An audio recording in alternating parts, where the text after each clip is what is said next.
Sama seperti mendapatkan pertanyaan, apakah saya harus menjadi modern? Jawabannya tidak, itu pilihan. Sama seperti apakah saya harus tumbuh? Jawabannya tidak, itu pilihan.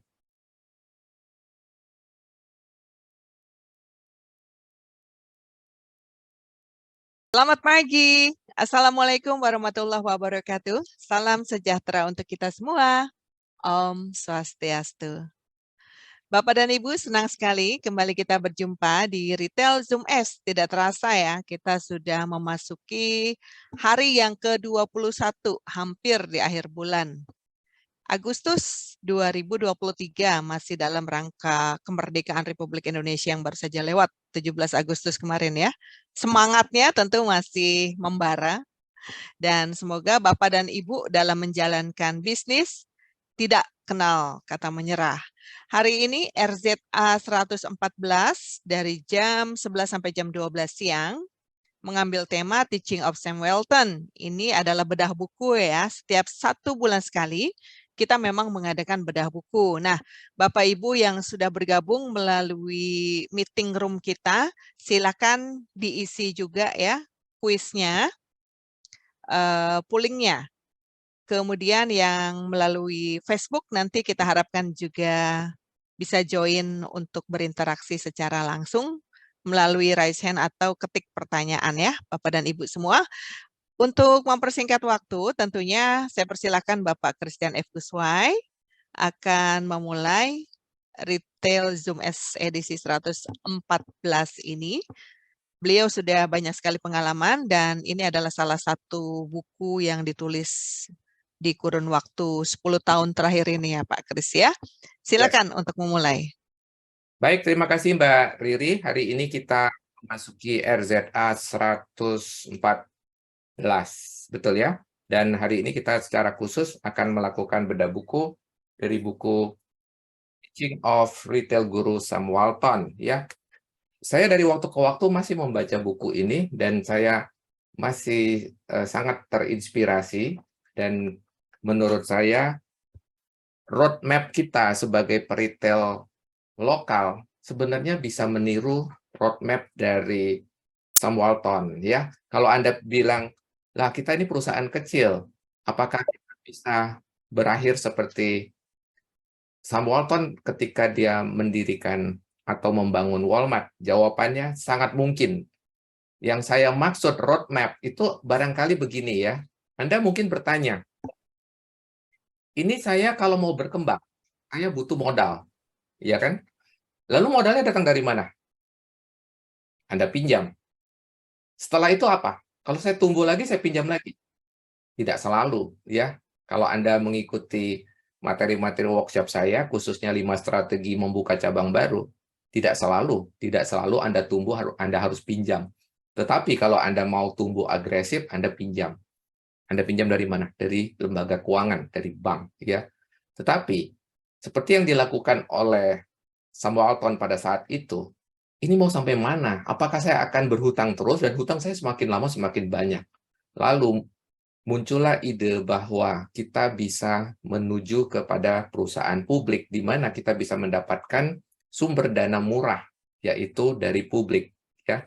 Untuk Anda ketahui, bisnis retail adalah salah satu bisnis yang cukup seksi di mata investor.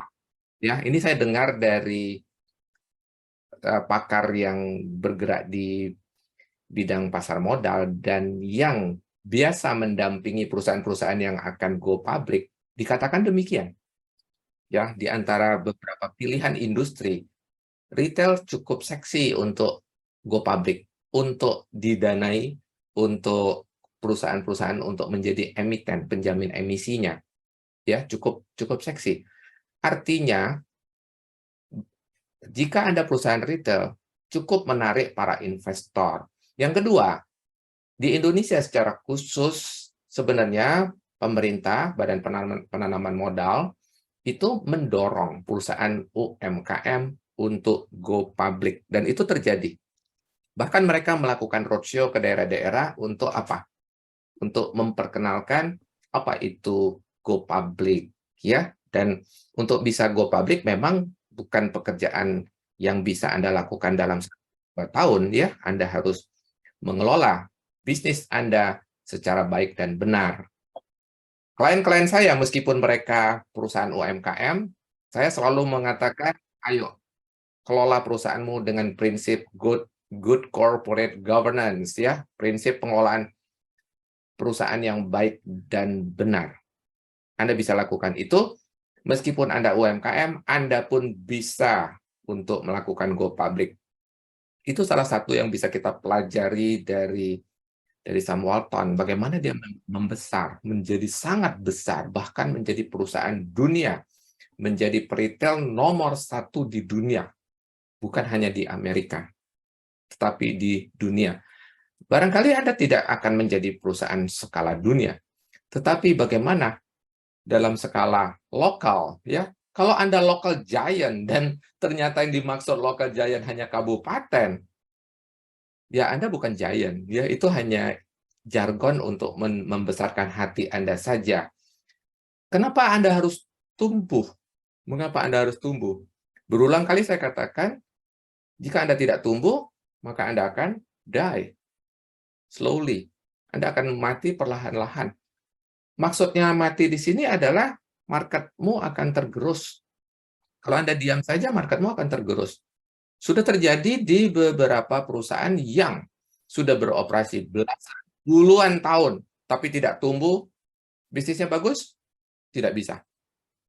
Anda evaluasi, bisnismu susut. Ya, kalau Anda tidak mau tumbuh, Anda harus siap menerima konsekuensinya, bahwa Anda harus berbagi pasar. Tetapi kalau itu bukan masalah buat Anda, maka tidak apa-apa juga ya. Sama seperti saya suka bertanya, mendapatkan pertanyaan, bukan bertanya, mendapatkan pertanyaan, apakah saya harus menjadi modern? Jawabannya tidak, itu pilihan.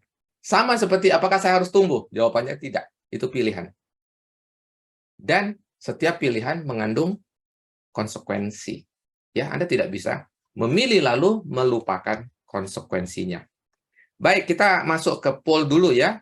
Seperti saya bilang tadi, ini memang polling, tapi ada rasa kuisnya ya.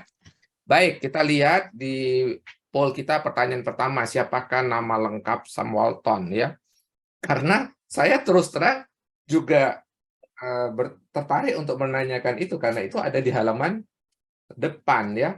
Di sini disebutkan, saya ada dedikasikan terima kasih paling spesial untuk Samuel Moore, tanda kutip Sam Walton.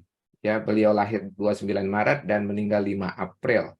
Guru dan inspirator dunia retail. Jadi nama lengkap dari Sam Walton adalah Samuel Moore Walton ya. Jadi 73% menjawab benar. Pertanyaan kedua, setiap berapa banyakkah populasi dianggap layak oleh Sam untuk membuka cabang baru? Kan ada yang sering tanya nih, ini layak buka cabang nggak Pak ya? Sam Walton itu ukuran tokonya itu bukan seperti toko 1.000-2.000 meter ya. Toko dia itu paling sedikit 4.000 meter, 5.000 meter. Paling sedikit. Itu kan ukuran Walmart. Menurut Sam Walton, setiap 5.000 kita layak buka satu. Hanya 18% yang menjawab 5.000. Dikit sekali kan yang sudah membaca sampai sedetail itu. Nomor 3, eat what you cook. Makan apa yang Anda masak adalah istilah bagi divisi apa?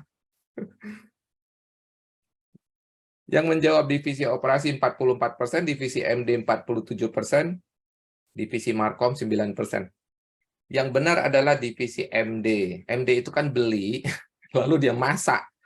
Beli dan dimasak. Kalau dia tidak bisa makan, berarti dia salah. Kalau istilahnya itu di dunia MD itu tidak membeli 5 benar. Ya Anda masak yang bisa Anda makan. Ya sama, Anda beli barang yang bisa Anda jual. Kalau Anda beli kebanyakan, salah beli, Anda ternyata tidak bisa makan dan sebagainya, ya berarti Anda salah beli atau tidak membeli 5 benar ya. Jadi itu istilah untuk ketika kita membahas divisi merchandising. Dan dari Sam Walton juga saya tahu bahwa driver utama dari bisnis retail itu adalah 1, divisi merchandising, 2, divisi operasi. Suka atau tidak suka, 2 driver utama di bisnis retail merchandising and operation. Sisanya adalah supporting division, ya. Nomor 4, jika boleh merebus sistem Walmart menjadi hanya satu kata kunci menurut Sam Walton adalah, ini juga sering saya ucapkan berkali-kali, dan saya dapatnya dari buku ini, yang menjawab komunikasi 19, merchandising yang hebat 53, mencari lokasi yang tepat 23%, berpikir kecil 4%. Jawabannya adalah komunikasi. Komunikasi, komunikasi, komunikasi. Jika Anda bisa merebus sistem Walmart dalam satu kata, adalah komunikasi. Walmart melakukan upaya luar biasa untuk memastikan komunikasi harus bagus. Kita ini sekarang nih bisa tatap muka seperti ini lewat Zoom, baru sejak pandemi kemarin kan, 2020 sampai sekarang. Sebelumnya Zoom ini tidak populer. Tapi Anda bayangkan, di masa itu, Sam Walton sudah memikirkan, ini cabang, waktu dia tokonya baru 9, dia sudah memikirkan, ini kalau cabang nambah banyak, ini gimana caranya saya berkomunikasi, memastikan apa yang saya sampaikan ini sampai dieksekusi dengan benar di setiap cabang. Lalu dia memikirkan segala cara, bahkan ketika masa itu banyak perusahaan tidak terlalu peduli, khususnya retail, yang membedakan Sam Walton dengan pesaing-pesaingnya. Sam Walton bahkan menyewa transponder satelit untuk memastikan bahwa dia bisa melakukan seperti yang kita lakukan sekarang ini. Untuk Anda ketahui ya, setiap hari Sabtu, Sam Walton itu pasti melakukan meeting dengan seluruh orang Walmart setiap Sabtu. Nah, Anda cobalah lihat dirimu sendiri. Sebagai pimpinan perusahaan, Anda bersedia nggak tiap minggu satu kali pasti bertemu dengan orang-orang Anda meskipun via virtual, meskipun via online. Seberapa konsisten Anda? Itu yang membedakan Sam Walton dengan kita. Ngomong-ngomong, meskipun saya baru membaca buku ini tahun berapa ya? Bukan buku ini kan buku yang saya tulis. Membaca tentang Sam Walton itu baru waktu Walmart masuk Indonesia tahun 1996.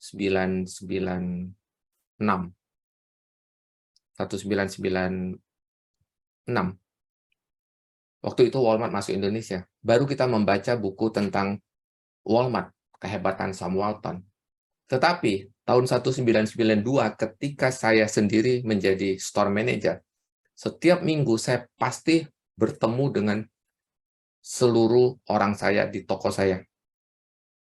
Jadi saya merasa, oh cocok ya yang saya lakukan, dan kemudian saya ketahui bahwa Sam Walton itu tidak pernah melewatkan setiap hari Sabtu harus bertemu dengan orang-orangnya. Ketika tokonya masih dikit, tokonya dekat-dekat, dia wajibkan dari toko itu datang. Petinggi-petinggi dari toko itu harus datang ke kantor pusat. Tetapi sejak tokonya membesar, dia pikirkan sebuah cara bagaimana dia bisa bertemu dengan semua orangnya setiap minggu satu kali, setiap hari Sabtu. Dan itu dia lakukan menggunakan teknologi, dan dia lakukan seperti yang kita lakukan ini. Dengan berbagai layar, dia bisa melihat orang-orang dia di setiap cabangnya dia. Begitulah Sam Walton tumbuh, dan begitulah nilai komunikasi bagi dia wujudkan dalam tindakan nyata, bukan hanya omongan ya. Komunikasi penting, tapi tidak pernah komunikasi. Kita sekarang kurang apa? Kurang apa? Ada Zoom, ada WhatsApp, 24 jam bisa nyala. Metode lain komunikasi. Tetapi bagaimana cara kita berkomunikasi? Saya bisa melihat bagaimana Anda berkomunikasi. Kalau Anda berkomunikasi dengan saya saja seperti itu, saya bisa duga komunikasi Anda dengan orang-orang Anda tidak lebih baik dari komunikasi Anda ke saya.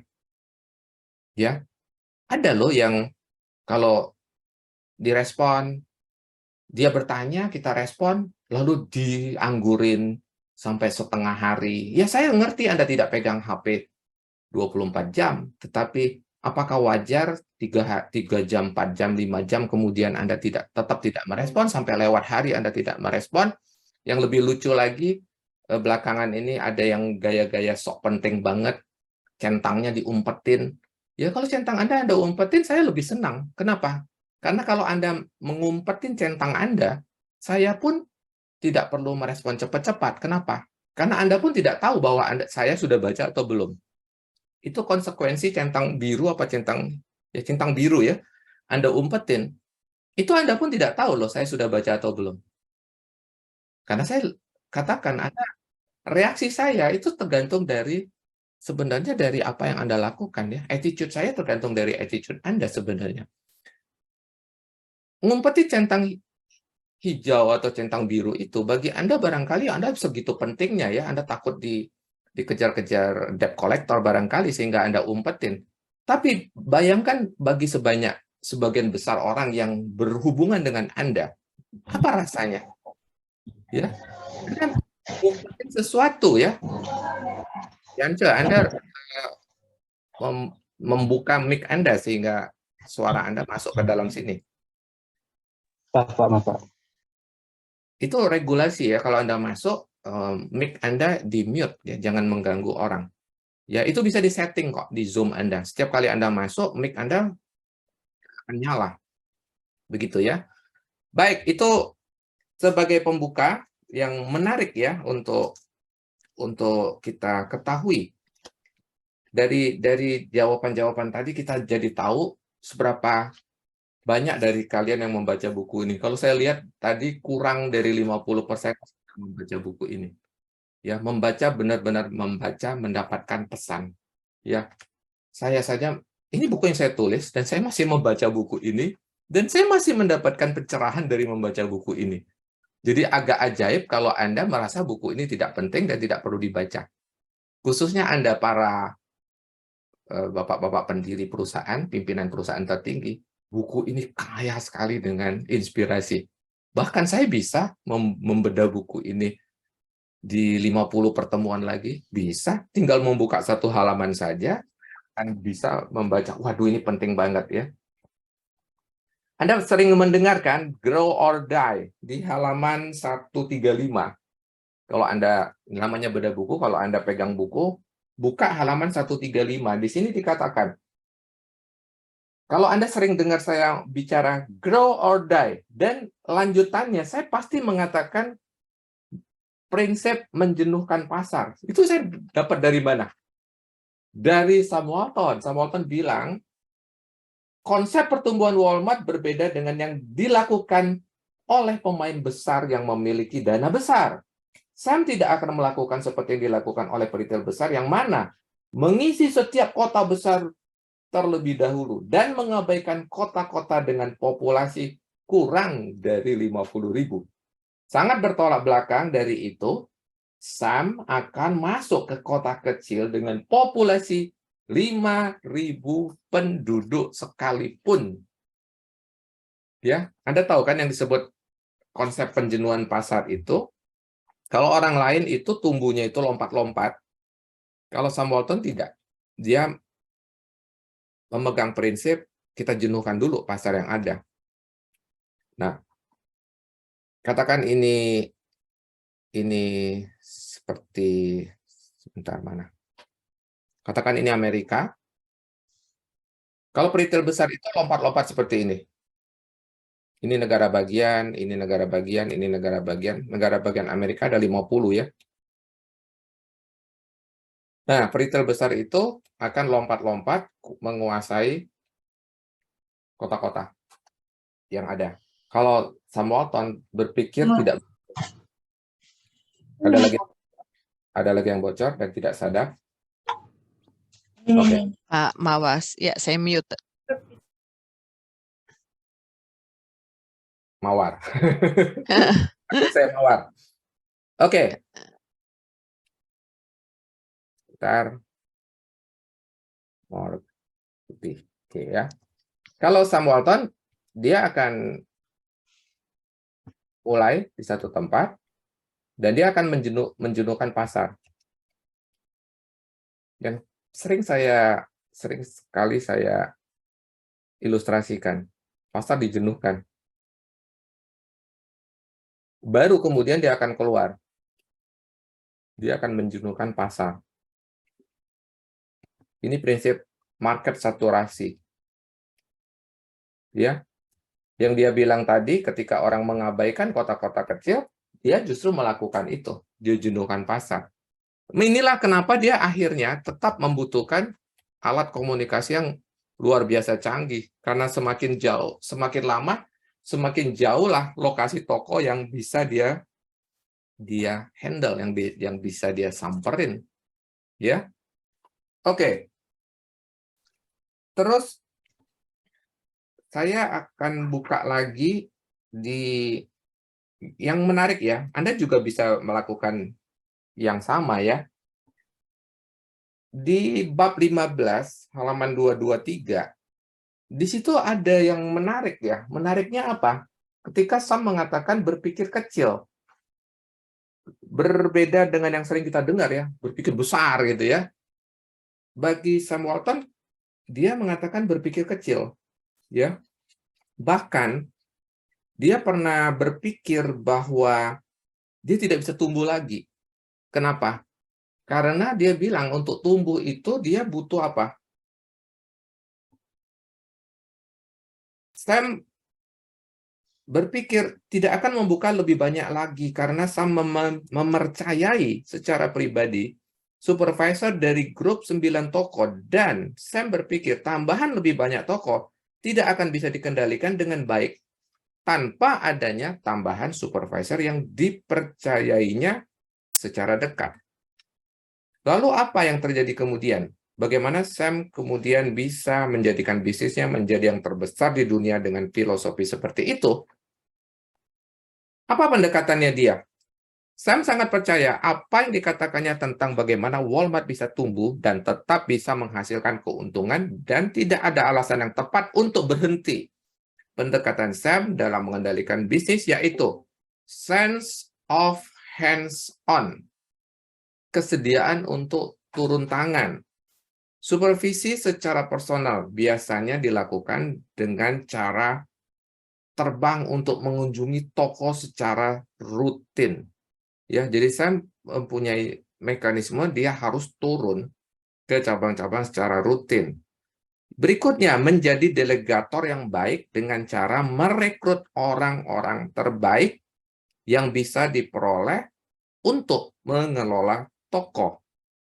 Ya, ada kan pendekatan dari Sam Walton itu yang mengatakan hire the best, train them, latih mereka. Jadi hire the best, kemudian latih mereka, kemudian give the best compensation. Itu di buku, salah satu buku saya pernah baca. Ketika dia mencari orang, dia akan mencari orang yang terbaik, melatihnya, kemudian memberikan kompensasi terbaik. Itu juga salah satu formula beliau ya. Jadi Anda jangan sampai sudah meng-hire menurut Anda, apalagi kalau saya dampingi, kita dapatkan orang terbaik, tapi Anda tidak mau men-training. Atau Anda berpikir, oh dia pastilah hebat, dan Anda melupakan training, Anda keliru besar. Khususnya apa? Khususnya nilai-nilai yang Anda ingin kembangkan menjadi budaya perusahaan. Anda tidak bisa melepaskan itu dan membiarkan orang baru tersebut bertindak, berlaku seperti semaunya dia, dengan budaya yang dia bawa dari perusahaan sebelumnya, atau bahkan nilai-nilai pribadi yang dia kembangkan. Bukan nilai-nilai perusahaan yang Anda kembangkan, tetapi nilai-nilai personal. Ya. Kemudian pada akhirnya dia membentuk statistik kan ketika dia menjadi besar, dan ada statement dia yang sangat bagus di sini. Kalau ketika omset Anda masih kecil, Anda pasti diabaikan oleh pemasok. Ya, di sini ada dikatakan, tidak ada seorang pun pemasok yang menelpon Walmart karena dianggap terlalu kecil. Itu juga salah satu alasan mengapa Anda harus grow. Kalau Anda tidak grow, Anda kecil terus, maka Anda akan diabaikan oleh pemasok. Itu juga alasan mengapa beberapa dari Anda sulit sekali bernegosiasi dengan supplier, sulit sekali bicara layaknya seorang mitra. Berapa banyak dari Anda yang meyakini bahwa kita harus ikut, kalau tidak kita akan kalah. Kita harus ikut, kalau tidak kita dirugikan. Itu prinsip apa? Itu prinsip dari bisnis atau pebisnis yang merasa di bawah mitranya, di bawah partner Anda. Ya, makanya memang tidak ada kata lain kecuali membuat bisnis Anda bagus, baru Anda bisa mendapatkan bargaining position. Saya pernah berada di bisnis, saya kebanyakan bermula dari bisnis-bisnis startup, bisnis yang dibangun dari nol. Ya, ketika saya join hypermarket Kontinen, itu toko baru dibuka 2 bulan, masih panas, tapi itu startup. Apapun belum ada, sistem belum ada, SOP belum ada. Tetapi justru di situ tantangannya, ya, bagaimana Anda berada di perusahaan startup yang kemudian bersama-sama membangun kemitraan dengan siapa? Dengan supplier. Karena supplier rata-rata pada saat itu sudah lebih besar dari kami. Jelas dong, mereka adalah perusahaan-perusahaan yang established dan saya perusahaan baru. Apakah itu bisa saya jadikan alasan bahwa saya harus nurut dengan mereka? Tidak. Tidak. Tetapi perusahaanmu memang harus bagus, harus dikelola dengan bagus, hasilnya harus terlihat. Ya, kalau Anda sembarangan mengelola perusahaan, sudah kecil, cuma satu, nggak bagus pula, ya Anda pasti diabaikan oleh pemasok. Ya, apakah saya mampu mengembangkan bernegosiasi setara bila perusahaan tidak dijalankan dengan bagus? Tidak, tidak bisa. Tidak ada faktor tunggal. Saya hanya bagian dari sistem. Kebetulan saya berada di MD. Ya, MD adalah driver. Kalau MD-nya kuat, operasinya kuat, maka bisnis akan bagus. Ya, Sam Walton mengatakan, MD yang kuat, operation yang kuat adalah driver di dunia retail. Baik, satu lagi yang saya ingin tekankan kepada Anda.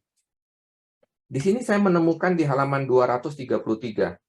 Di pertemuan merchandising setiap hari Jumat, seperti yang biasa terjadi di retail lain, maka akan ada pertemuan head-to-head merchandising dan operation, di mana akan ada pendapat berbeda antara operasi dan merchandising. Contoh, orang operation akan bertanya, ngapain beli barang itu, barang yang tidak laku dan sebagainya. MD juga pasti akan ngeles kan, akan bilang, itu kalian aja yang tidak bisa jual, kalian aja yang naruhnya nggak beres dan sebagainya. Nah, di sini dikatakan, jika terjadi perbedaan, maka harus diambil keputusan pada saat itu juga, meskipun keputusan itu bisa saja bukan yang paling tepat. Tetapi harus ambil keputusan. Ya, berapa sering dari kita ini meeting ada, tapi tidak ada keputusan. Disampaikan ada masalah, tetap tidak ada keputusan. Lalu, kita tanya, apa hasil keputusannya? Mana catatannya? Mana risalah rapatnya? Mana minutes of meeting-nya? Nggak ada. Apakah saya bisa percaya bahwa Anda sudah mengambil keputusan manakala tidak ada catatannya? Lalu kalau saya tanya, ya, apa keputusan yang tadi meeting? Apapun jawaban Anda, menurut saya bukan keputusan. Kenapa? Itu opini. Opini, bukan keputusan. Keputusan itu mengikat. Baca lanjutannya. Keluar dari ruang pertemuan, sudah sulit untuk mengetahui siapa yang menentang siapa dan siapa yang mendukung. Karena itu sudah merupakan keputusan bersama. Hasil dari diskusi yang alot, namun sekali diputuskan, maka itu menjadi keputusan bersama dari pertemuan hari Jumat itu. Dan harus dilaksanakan di semua toko mulai hari Sabtu. Dan hari Sabtu adalah hari pertemuan mereka. Dan itu di situ pasti akan diingatkan bahwa hasil keputusan kemarin harus dijalankan. Kenapa hari Sabtu ya? Sabtu dan Minggu adalah hari puncak belanja di retail. Ya, suatu hari, ini sebagai penutup sebelum kita buka tanya jawab. Suatu hari Sam Walton diingatkan oleh istrinya, apa kamu nggak kasihan orangmu setiap hari Sabtu harus meeting dengan kamu? Dan itu sempat mengganggu Sam Walton. Sam Walton bilang begini, dia sempat merenung, jangan-jangan iya ya. Lalu dia bilang begini, kalau Anda tidak mau bekerja hari Sabtu, maka Anda bukan orang retail. Karena keberadaan kita hari Sabtu dan Minggu, karena kita ingin melayani pelanggan kita. Kalau Anda tidak bersedia kerja Sabtu Minggu, Anda bukan orang retail. Dan saya sudah pernah mengalami itu. Ya, saya sudah pernah mengalami 15 tahun karir saya. Bagi saya, Minggu bukanlah hari libur. Ya. Kemudian saat sekarang pun saya mengatakan kepada klien-klien saya, memang bisnis retail adalah bisnis yang unik. Anda tidak bisa memukul rata bisnis kita dengan bisnis yang lain. Ya. Anda harus bersedia bekerja Sabtu Minggu karena disitulah Anda melayani pelanggan-pelanggan Anda. Tidak semua orang cocok di bisnis ini. Ya, tetapi ada juga yang mengatakan seperti ini ya. Tidak semua orang cocok di bisnis retail. Tidak semua orang bisa menjalankan bisnis retail. Tetapi jika Anda sudah di bisnis retail, Anda bisa menjalankan bisnis apapun. Dan itu benar, itu tidak berlebih-lebihan. Salah satu CEO besar yang menguasai salah satu retail yang cukup ternama di Indonesia pernah suatu hari ditanya, mengapa Anda cari gara-gara masuk ke bisnis retail? Padahal dia sudah punya TV, punya perbankan, punya segala macam bisnis lain, hotel, properti. Dia bilang, jika Anda menguasai bisnis retail, maka bisnis yang lain menjadi sederhana. Dia bilang begitu. Itu alasan kenapa dia mencemplungkan dirinya ke bisnis retail. Sama dengan quote yang saya katakan tadi, tidak semua orang bisa bekerja di bisnis retail, tetapi jika Anda sudah berkarir di bisnis retail, Anda bisa mengerjakan bisnis apapun. Ya, itu bukan berlebih-lebihan dan itu sudah dikonfirm oleh salah satu CEO besar di Indonesia. Baik, begitu Mbak Ya. Riri, 32 menit saya bicara. Silakan jika ada yang ingin atau mengutip apa yang menarik bagi dia setelah membaca buku ini, silakan. Saya buka kesempatan. Baik, cukup menarik yang disampaikan Pak Christian F. Guswai ini, Bapak dan Ibu, jangan dilewatkan ya untuk bisa berinteraksi, baik melalui raise hand untuk yang melakukan meeting Zoom ya, dan juga melalui Facebook kita, silahkan. Dan tadi ada juga beberapa yang saya lihat sambil buka-buka buku ya. Yes. Nah, boleh disegarkan kembali ingatannya, kemudian juga pemahamannya, entah bertanya atau ingin sharing apa yang sudah dilakukan, mungkin bagian-bagian tersebut sudah diimplementasikan di bisnis Bapak dan Ibu semua. Yes. Cukup menarik yang disampaikan bahwa kalau kita nyemplung di retail, bahwa kita akan menguasai bisnis lain begitu ya. Cocok dimanapun begitu Pak Kris. Ini karena presurnya tinggi banget memang di retail. Sabtu Minggu orang-orang liburan, ini menjadi bagian dari pelayanan kita untuk masyarakat luas begitu ya. Oke, Bapak dan Ibu silakan. Sudah bisa kita buka. Ayo raise hand. Ada yang ingin menghangatkan dulu atau dihangatkan pertanyaan-pertanyaannya. Di Facebook kita juga, Pak Abdul Farouk biasanya di meeting room, tetapi kali ini di Facebook ya. Oke, dari Holy Mart. Juga belum ada yang bertanya sih, saya baru menyapa ini ya, Mbak Ira juga dari Nirwana, dan banyak juga dari yang lain-lain. Ya, Bapak dan Ibu, ada yang sudah mulai terinspirasi dari yang disampaikan oleh Pak Kris tadi? Atau kita bisa pulang cepat hari ini? Atau ada yang baru sadar bahwa buku ini begitu bermanfaat, begitu kaya akan ide-ide ya.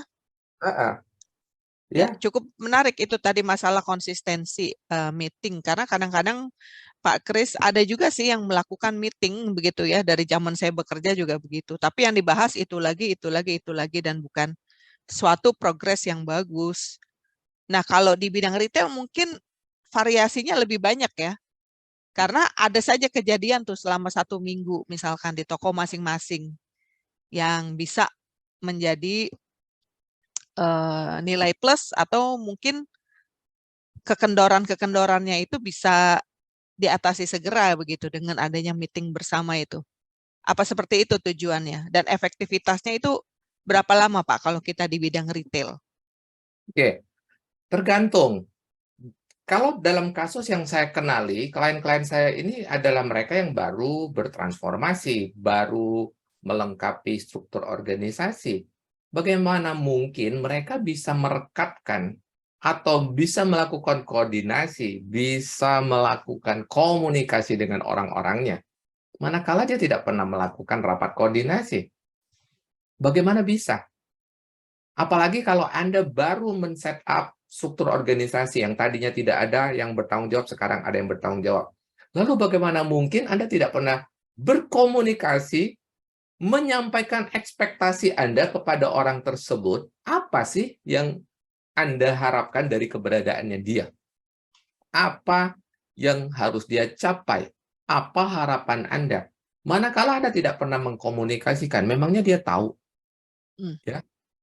Ada juga loh yang tidak happy dengan orangnya, tetapi saya tanya balik, Anda sudah sampaikan belum ekspektasi Anda? Apakah Anda berpikir bahwa kalau Anda rekrut, maka dia tahu sendiri? Persis seperti yang tadi, hire the best. Memang ketika kita meng-hire, hire the best. Setelah itu apa? Give them training. Kasih mereka training. Anda tidak bisa merekrut lantas berharap dia langsung bisa jalan. Jangan harap, itu tidak akan terjadi. Ya, setelah itu, dia harus membuktikan, kan? Orang tersebut harus membuktikan. Bagaimana Anda tahu dia membuktikan, memenuhi harapan Anda atau tidak? Dari mana Anda tahu? Dari review, dari performance review.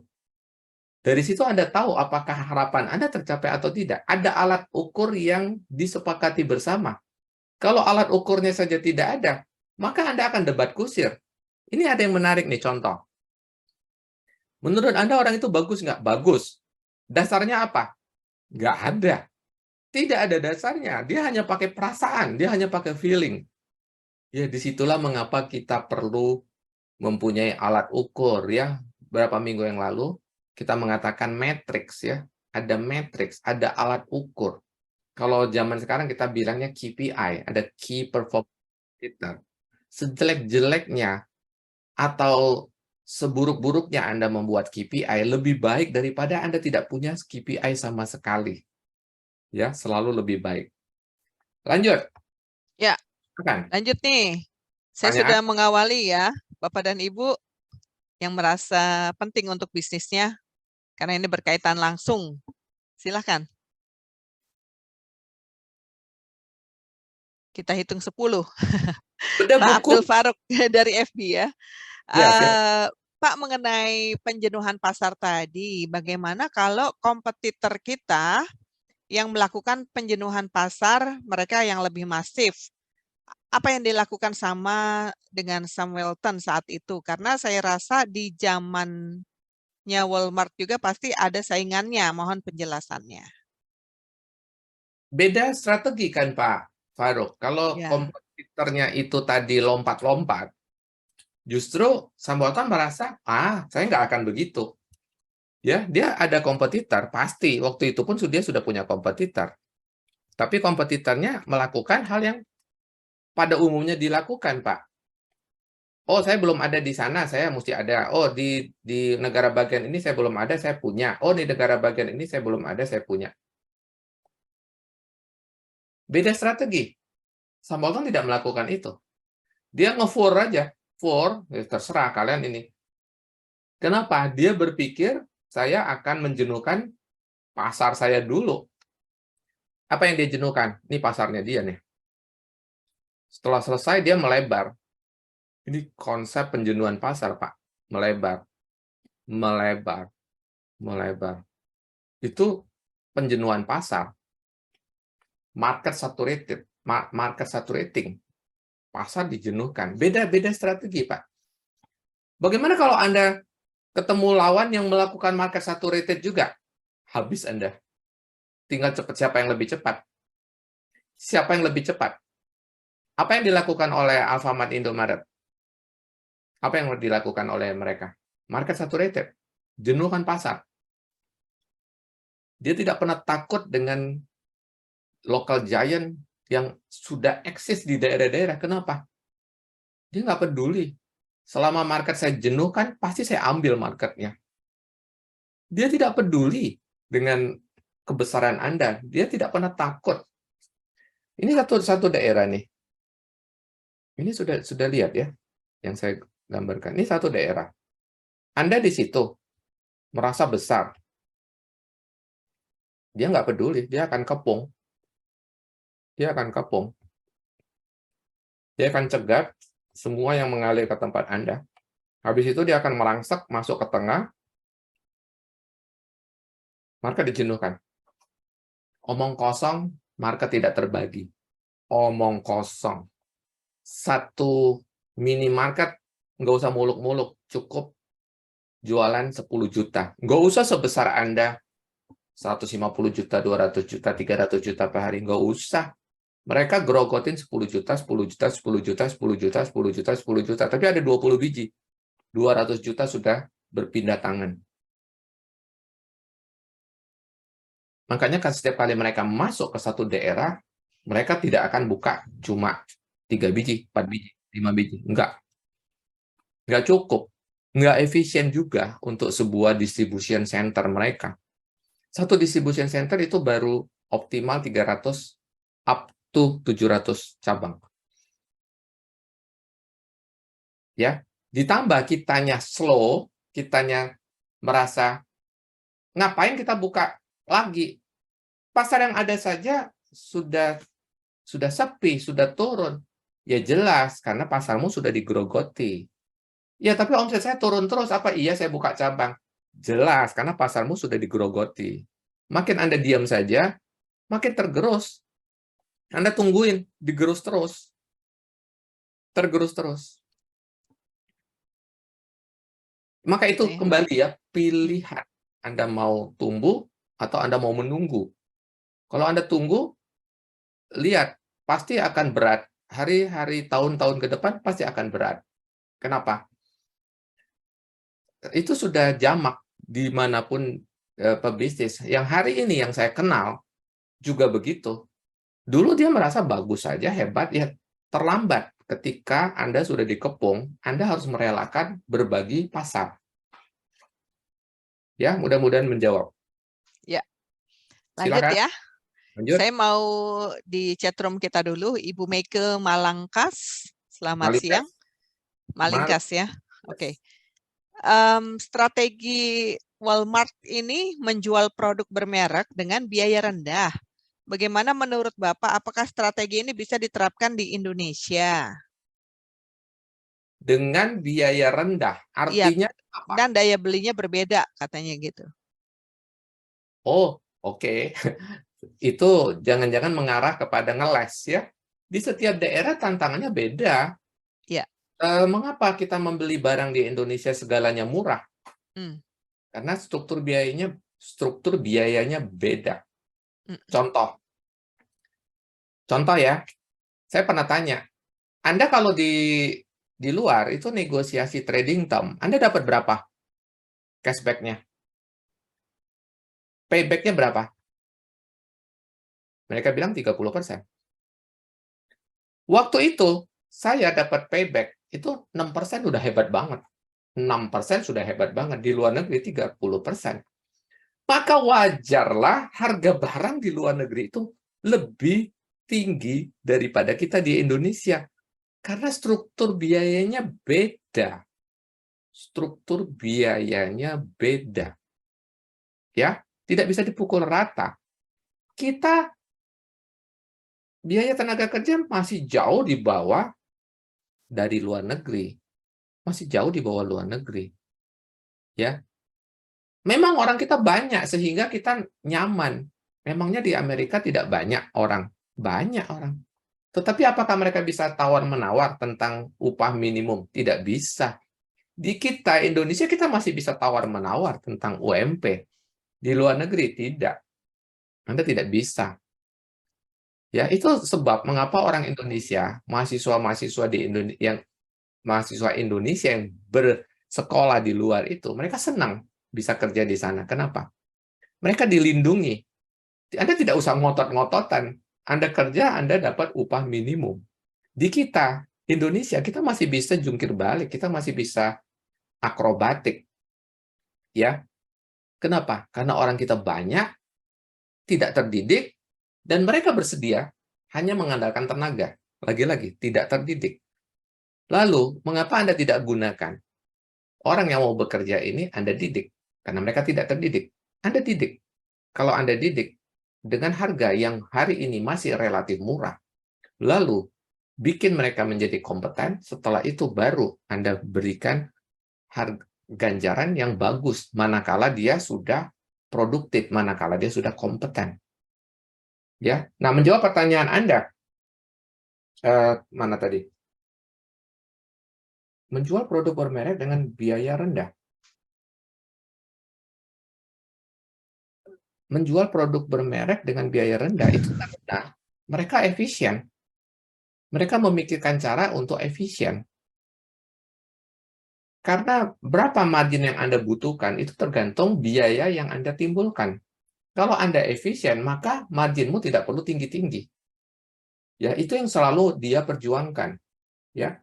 Dan lagi, gaya hidupnya Sam Walton itu kan juga menggambarkan bahwa dia sendiri tidak mencontohkan gaya hidup yang mewah. Pendapatan dia yang terus melambung itu tidak mengubah gaya hidupnya. Kalau Anda lihat di dalam buku ini, Anda bisa melihat bahwa Sam Walton itu masih menggunakan truk pickup yang dia pakai untuk mondar-mandir ke tempat kerjanya. Dia tidak bermewah-mewah, meskipun dia sudah menjadi peritel besar. Oke, kesimpulannya, memang struktur biaya di tiap negara berbeda.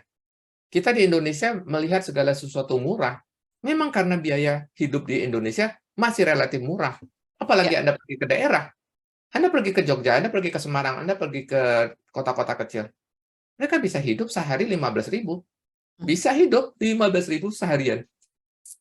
Coba di Jakarta, sepertiga hari Anda hidup dengan 15.000. Ya, jadi kita lihat-lihat di mana kita berada. Lanjut, Mbak Lizzie. Baik ya. Pak Frederick hanya bikin pernyataan salah satu buku yang menginspirasi untuk pindah jadi modern dari tradisional. Oke, thank you. Yes. Kalau perlu ditambahkan dengan pengalaman pribadi boleh dari yang sudah dijabarkan di buku ya. Saya mau lanjut ini dengan Mbak Eli Baik dari FB ya. Yes. Pak, gimana membuat meeting koordinasi dari segi waktu dan topik bisa efisien dan efektif? Karena sejauh ini saya menerapkan meeting waktunya terlalu panjang dan topiknya terlalu luas. Itu sudah terjawab Jawab. sendiri. Ya. Dia sendiri yang bilang. Meeting Iya. reguler. Tidak akan Hmm. makan waktu lama. Satu, Ya. setiap mau meeting ada agenda. Oke. Lalu fokus, karena ada agenda kita jadi fokus. Hmm. Lalu Anda harus ambil keputusan. Betul nggak? Ya. Ambil keputusan.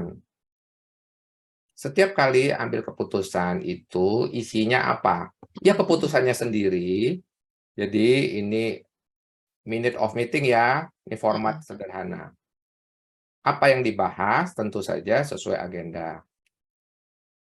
Agendanya apa? Ini nomor pembahasan. Keputusan harus ada. Kalau tidak ada keputusan, ngapain Anda meeting?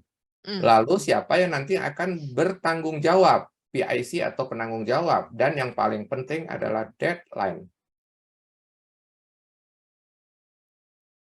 Minute of meeting Anda buang aja ke tempat sampah jika formatnya tidak seperti ini. Berarti Anda tidak membuat minute of meeting. Ada tuh, pagi tadi barusan saya dengar. Bikin ngaku minute of meeting, nggak ada deadline. Bikin minute of meeting, nggak ada siapa yang tanggung jawab apakah itu akan dikerjakan atau tidak. Siapa yang harus mengerjakan keputusan yang diambil. Ya, punya agenda yang jelas, apa yang mau dibahas, fokus, ambil keputusan. Nggak mungkin lama. Kita itu jadi ngalor ngidul, pertama, tidak ada agenda, ya, tidak fokus. Kemudian, tidak mengambil keputusan. Setelah itu apa? Yang keempat, tidak ada PIC. Yang kelima, tidak ada deadline. Kenapa saya membuat format seperti ini? Satu, ada agenda. Ya, fokus di agenda ini. Ketiga, Anda harus ambil keputusan. Harus ada yang tanggung jawab. Demikian. Sehingga Anda tidak ngalor ngidul ketika meeting. Oke? Lanjut, Mbak Siri. Lanjut, sudah selesai pertanyaan dari Bapak dan Ibu. Padahal kita masih punya 9 menit. Tidak ada yang mau raise hand nih. Raise hand. Coba saya mau tanya Bapak dan Ibu yang tadi bawa buku, boleh raise hand? Iya. Ini kalau saya tembak ya, Ah, belum tentu ada yang sudah baca ya. ya. Ibu Tresia, Sandy, Anda sudah baca buku saya? Geleng-geleng. Bisa diduga. Ya, jangankan Anda ya, pimpinan Anda saja belum tentu baca. Siapa lagi? Iya. Tembak-tembakin aja, ini banyak yang belum baca. Makanya Hmm, nggak heran mereka juga nunggu aja nih. iya. Nunggu aja nih, nunggu saya menyampaikan ya. Tadi yang bawa buku tuh udah baca belum ya? Siapa yang bawa buku? Ada tadi saya lihat kok, tapi saya lupa namanya ya. Eh, Singkat cerita ya, saya ya. saja kalau lagi ada waktu, saya ambil ini, saya bisa menikmati 1-2 halaman. Sebentar di IG, kita live di IG juga loh Mbak Riri. Oke. Selamat siang Pak, bagaimana cara kami para MD bisa satu tujuan dengan manajer kami? Karena MD dengan personal jarang sepaham, mereka selalu mencari celah untuk mencari kekurangan kami para MD. Apa ini saya nggak gitu paham ya. Nggak ngerti ya? Nggak ngerti. Dia dari Oh. siapa? Mm-mm. Sebentar. Coba. Selamat siang Pak, bagaimana cara kami para MD bisa satu tujuan dengan manajer kami? Jadi dia tuh berbeda dengan siapa? Karena MD dengan personal jarang sepaham. Mereka selalu mencari celah untuk mencari kekurangan kami para MD. Ini dia kayaknya konflik dengan atasannya ya Mbak Riri ya. Kalau baca yang saya ngomong barusan ya. Atasan atau bawahan? Mencari kekurangan kami para MD. Hmm. Oh Atasannya. ya, I see. Ya. Rasional Pak, biasanya Pak. Hmm. Oh, yes. Ya, beginilah kalau komunikasi kurang jelas ya. Ya, tulisan, bahasa tulisan ya. Kualitas jawaban tergantung dari kualitas pertanyaan. Saya menduga ya si MD ini itu dibawa seseorang yang juga membawai operasi. Saya duga. Nah, yang dia tidak sepaham itu dengan ini nih, dengan head ini. Ya. Jawabannya, siapapun yang bertanya tadi, mudah-mudahan ini yang Anda maksud, jawabannya keliru. Manakala MD dan operasi ada di satu kepala, ya dia ada kemungkinan condong ke kanan atau condong ke kiri. Dia tidak bisa netral. MD dan operasi karena dia dua driver yang berbeda, masing-masing ada kepalanya. Tidak bisa satu kepala. Begitu satu kepala, akan terjadi salah satunya yang Anda persoalkan tadi. Nah, dia melanjutkan nih, untuk meeting pun kami jarang, hampir tidak pernah untuk membahas masalah yang terjadi. Itulah masalahnya. Disitulah masalahnya. Benar kan yang disampaikan oleh Samuelton tadi. Komunikasi. Dan itu bisa dilakukan via berbagai cara. Salah satunya meeting. Setiap hari Jumat adalah meeting MD dan operation. Disitulah Anda baca baik-baik tadi, sudah saya bacakan. Di situ pasti akan terjadi silang pendapat. Tetapi semua perbedaan harus pada satu titik Anda harus ambil keputusan. Dan Iya. keputusan adalah keputusan bersama dan Anda. Siapapun yang terlibat harus respect pada keputusan tersebut. Begitu ya. Mm-mm. Nah, barangkali Baik. yang Anda ceritakan barusan, sebenarnya Anda benar yang Anda bilang tadi, bahwa Anda merasa tidak fair gitu ya, terlalu Mm. ke operation. Itu saya tegaskan ulang. Ini very basic. MD dan operation jika satu kepala, salah satunya yang Anda barusan sampaikan. Salah satunya. Salah duanya, tidak mungkin dua-duanya akan perform maksimal. Nggak Iya. mungkin. Nggak mungkin. Ya, head-nya ini sudah ada konflik kepentingan. Karena dia juga membawai MD dan membawai operasi. Dia akan gunakan kekuatannya untuk mempengaruhi MD. Lalu, di satu titik, apalagi dengan info yang Anda sampaikan barusan, dia akan ngepro ke operation. Padahal sebenarnya itu sedang menyembunyikan kelemahan dia sendiri. Apa kelemahan dia? Sebenarnya dia lalai di MD. Lalu ketika barang itu tidak bisa dijual, pada akhirnya tidak bisa dijual, yang dia blame adalah si MD-nya, bukan operation-nya. Karena dia ada kecenderungan menampilkan wajah operation. Tergantung ya. Bisa jadi dia lebih menampilkan wajah operation, tapi dia disuruh membawai MD. Maka dia memang ingin terlihat bagus di tataran di mana dia lebih dikenal sebagai orang operation. Katakan si head-nya ini adalah selama ini orang tahunya dia adalah head operation. Tentu saja dia akan melindungi habis-habisan divisi operasi, gitu ya. Atau sebaliknya, bisa terjadi sebaliknya. Dia sangat ngepro MD, tapi dia disuruh membawai operation. Maka terjadi kebalikan, dia akan ngepro MD dan terlalu blame kepada operation. Bisa terjadi. Maka itu memang aturan paling dasar. Karena dia dua driver yang berbeda, maka dia memang head-nya beda. Baru meeting hari Jumat, istilah Pak Sam Walton itu, menjadi meeting yang seru. Karena dua ini counterpart. Ya. Kalau terjadi pertikaian bagaimana? Mungkin Anda tanya. Saya bilang bicara pakai data, jangan bicara pakai omongan. Kalau Anda pakai omongan ketemu orang ngeyel, wah, maka meetingmu menjadi tidak produktif. Bicara pakai data.